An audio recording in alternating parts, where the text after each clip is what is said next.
Hai Sobat Pintar, selamat datang di Fitro Apel Live. Kembali lagi dengan Kak Ella, Tentor Geografi kalian. Nah, kali ini kita bakalan ngebahas soal-soal TUU-UTBK tahun 2021 dari Aku Pintar. Yuk, langsung saja Sobat, kita bahas soal-soal berikut ini.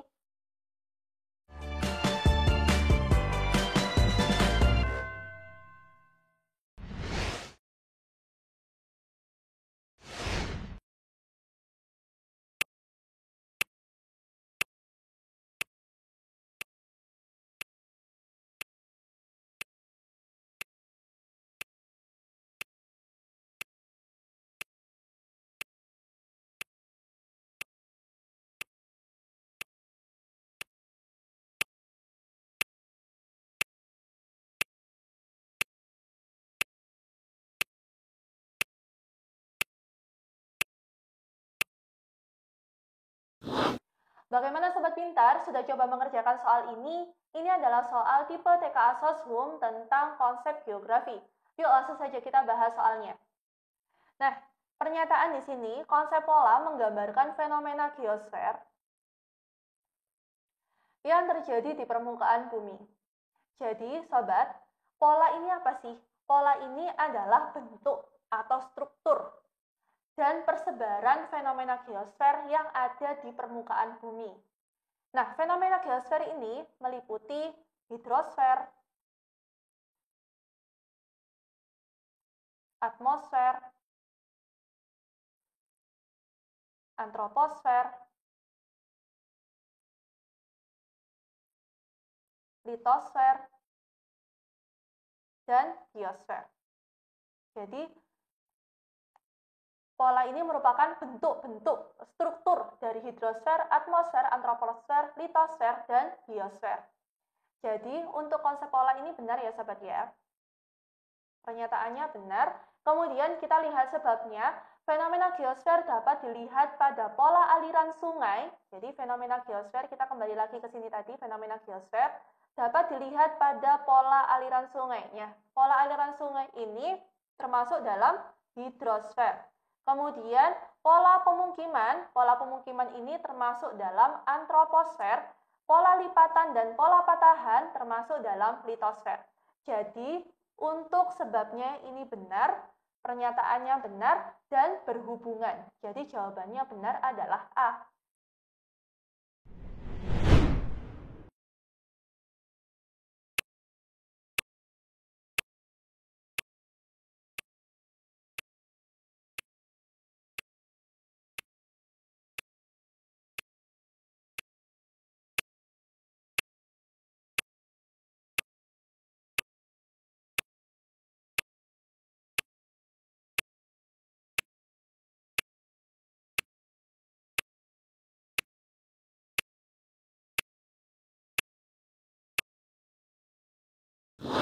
Bagaimana Sobat Pintar? Sudah mengerjakan soal ini? Ini adalah soal tipe TKA Soshum tentang skala peta. Yuk langsung saja kita bahas soalnya. Nah, pernyataannya skala peta dapat diubah sesuai dengan keinginan pemakai. Nah, ini benar Sobat. Jadi skala peta itu bisa dirubah. Nah, cara merubahnya yaitu dengan cara memperkecil atau memperbesar skala peta.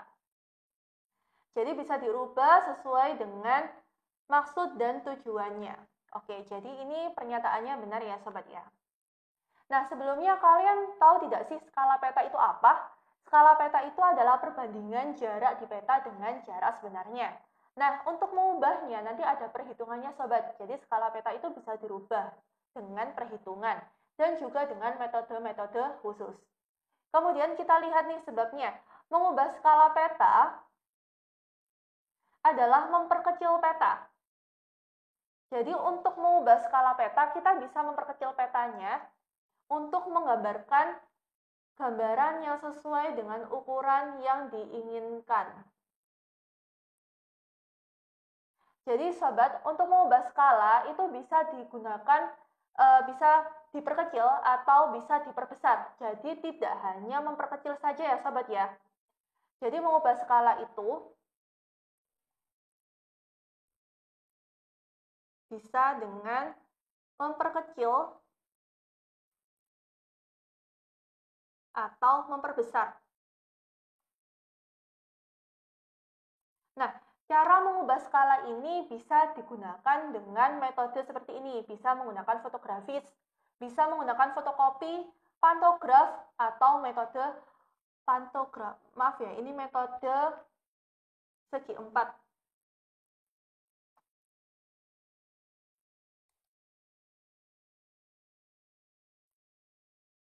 Nah, ini adalah metode-metode yang digunakan untuk mengubah skala peta.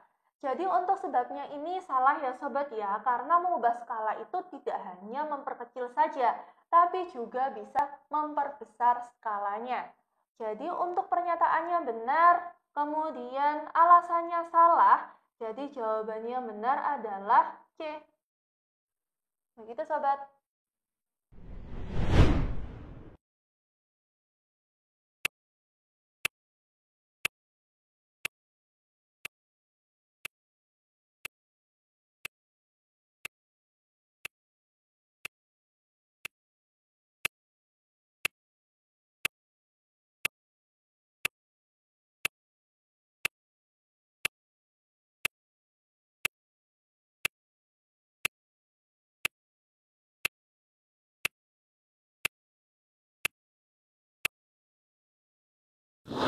Bagaimana Sobat Pintar sudah mengerjakan soal ini? Ini adalah soal tipe TKA Soshum tentang komponen penginderaan jauh. Yuk langsung saja kita bahas soalnya. Nah, kita lihat pernyataannya, sistem radar di dalam penginderaan jauh disebut sebagai sistem aktif. Nah, Sobat, komponen penginderaan jauh salah satunya adalah energi atau tenaga. Nah, seperti contohnya kalian, kalau kalian itu mau merekam sesuatu, mau memotret sesuatu, pastinya memerlukan cahaya kan? Sama, penginderaan jauh juga seperti itu. Jadi satelit itu kalau mau merekam objeknya dari permukaan bumi, pastinya memerlukan cahaya. Nah, cahaya yang diperlukan oleh satelit itu disebut sebagai energi atau tenaga. Nah, energi atau tenaga dalam komponen penginderaan jauh ini dibagi menjadi dua sobat, yaitu ada tenaga aktif dan tenaga pasif. Nah, untuk tenaga aktif, biasanya tenaga atau energinya ini berasal dari sensor itu sendiri.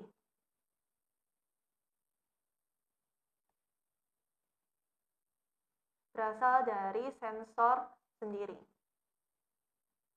Nah, atau disebut sebagai sistem radar.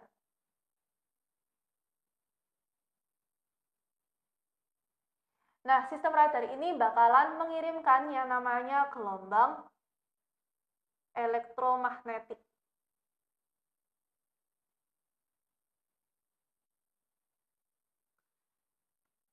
Nah, gelombang elektromagnetik ini nantinya itu bakalan seperti kilatan cahaya, sobat.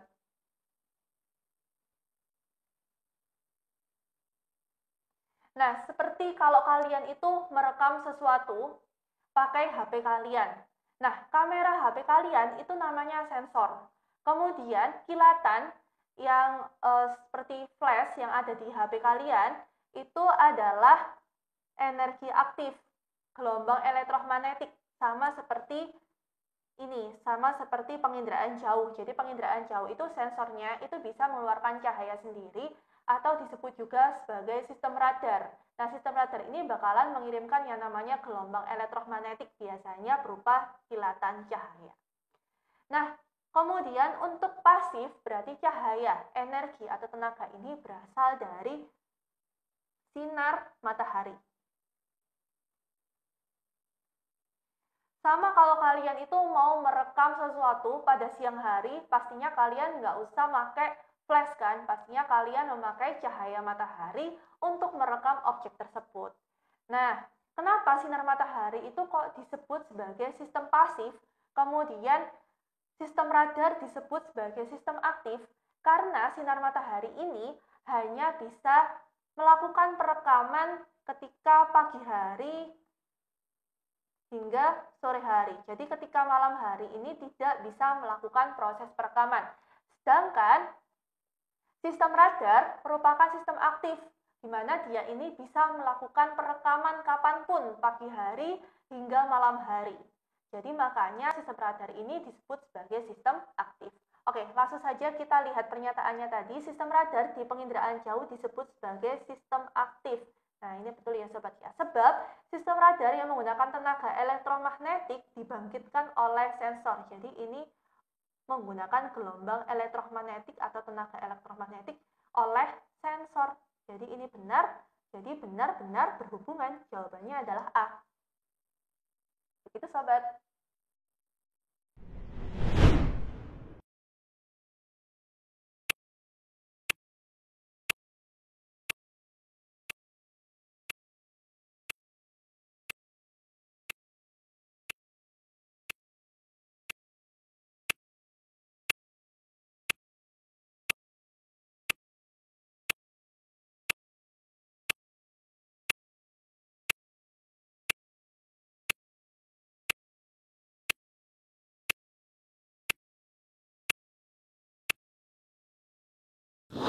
Bagaimana Sobat Pintar sudah coba mengerjakan soal ini? Ini adalah soal tipe TKA Soshum tentang pembentukan jagat raya.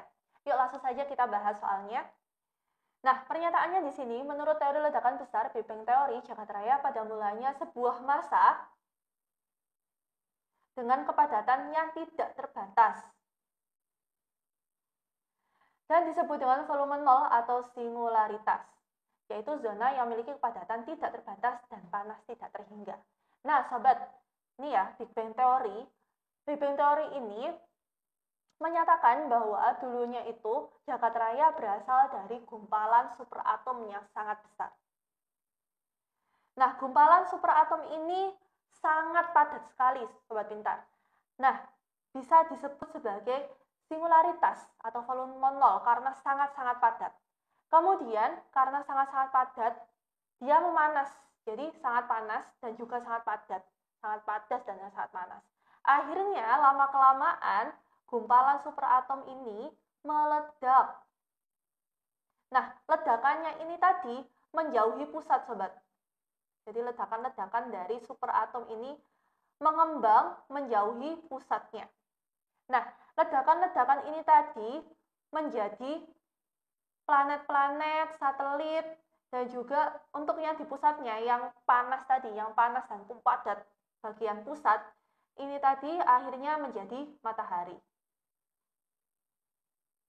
Nah, jadi teori Big Bang itu seperti itu, sobat. Nah, untuk pernyataannya tadi, benar ya, sobat ya, karena teori Big Bang ini pada mulanya sebuah massa dengan kepadatan yang sangat padat dan sangat panas atau disebut sebagai singularitas. Kemudian kita lihat sebabnya, teori Big Bang ini sebabnya seperti apa?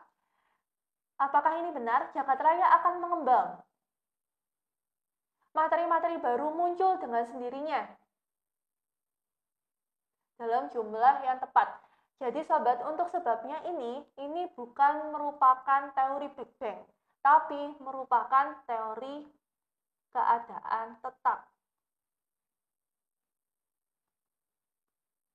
Jadi untuk sebabnya ini salah, sobat ya.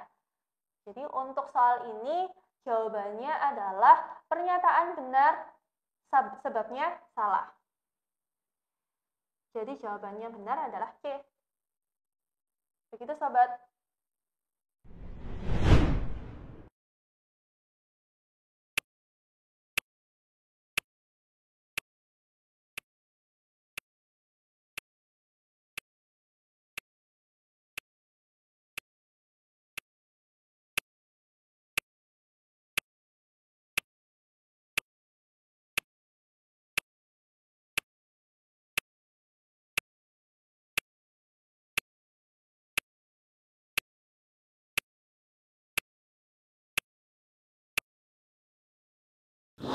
Bagaimana Sobat Pintar? Sudah coba mengerjakan soal ini? Ini adalah soal tipe TKA Soshum tentang litosfer. Yuk langsung saja kita bahas. Nah, pernyataannya di sini, tumbukan lempeng samudra dan lempeng benua dapat membentuk gunung api dan pegunungan di permukaan bumi. Oke, jadi pada litosfer, pada lapisan litosfer ini ada dua lapisan, yaitu lapisan sial dan lapisan sima. lapisan sial ini disebut juga sebagai lapisan kerak benua. Nah, lapisan kerak benua ini mengandung silikon aluminium. Sifatnya padat dan kaku. Nah, saya gambarkan misalkan saja ini kerak benua. Kerak benua padat dan kaku. Kemudian lapisan sima adalah disebut juga sebagai lapisan kerak samudra. Sifatnya itu elastis. Sima ini berarti kerak samudra ini mengandung silikon magnesium. Nah, kerak samudra tadi kan elastis.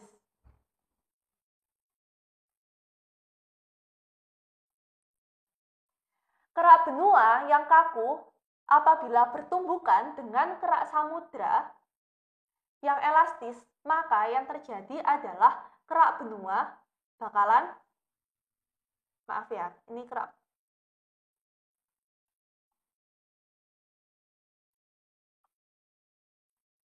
Maka kerak samudra ini akan menunjam ke kerak benua. Gambarnya seperti ini. Nah, jadi ini kerak benua bakalan naik ke atas dan kerak samudra bakalan menunjam ke bawah. Nah, tunjaman ini tadi, tabrakan ini tadi, atau disebut juga sebagai konvergen, ini bakalan menyebabkan gempa bumi. Dan pastinya kalau ada tumbukan, pastinya retak nih bagian litosfernya.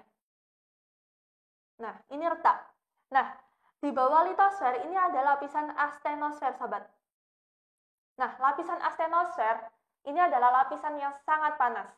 Magma itu berada di lapisan astenosfer. Magma itu bakalan naik ke atas kalau ada retakan. Nah, gerakan tabrakan antara kerak benua dan kerak samudra itu bisa menyebabkan retakan. Nah, akhirnya karena ada retakan, magma bakalan naik ke atas dan akhirnya membentuklah gunung. Jadi, untuk gerakan konvergen ini tadi, tabrakan antara kerak benua dan kerak samudra itu bisa menyebabkan pembentukan gunung, kemudian juga bisa menyebabkan adanya pembentukan palung. Jadi ini tadi daerah tabrakan ini tadi, daerah retakannya, misalkan retakannya ada di sini, nah ini bisa menjadi palung, sobat. Kemudian juga bisa menjadi gunung api. Jadi untuk pernyataannya ini benar. Kemudian kita lihat sebabnya, tumbukan lempeng menyebabkan lempeng benua terangkat. Nah, ini tadi sudah saya jelaskan, karena lempeng benua itu kaku, maka dia bakalan terangkat, sobat. Jadi, lempeng benua karena kaku, dia bakalan terangkat. Kemudian, lempeng samudra menunjang ke bawah. Karena lempeng samudra itu kan elastis ya, sobat. Jadi, misal ini kaku, kemudian ini elastis, pasti yang elastis itu bakalan menunjang ke bawah, dan yang kaku bakalan naik ke atas. Seperti itu. Jadi, untuk sebabnya ini benar. Jadi, untuk soal ini yang benar adalah A. Pernyataan benar, alasan benar, dan keduanya menunjukkan hubungan sebab akibat. Begitu, sobat.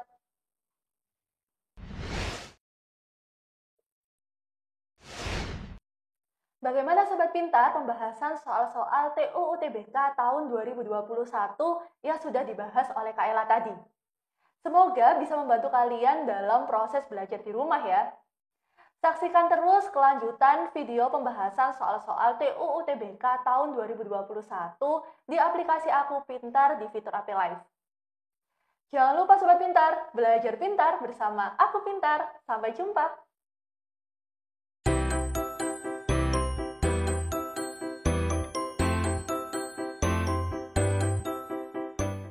Belajar pintar bersama Aku Pintar. Download sekarang.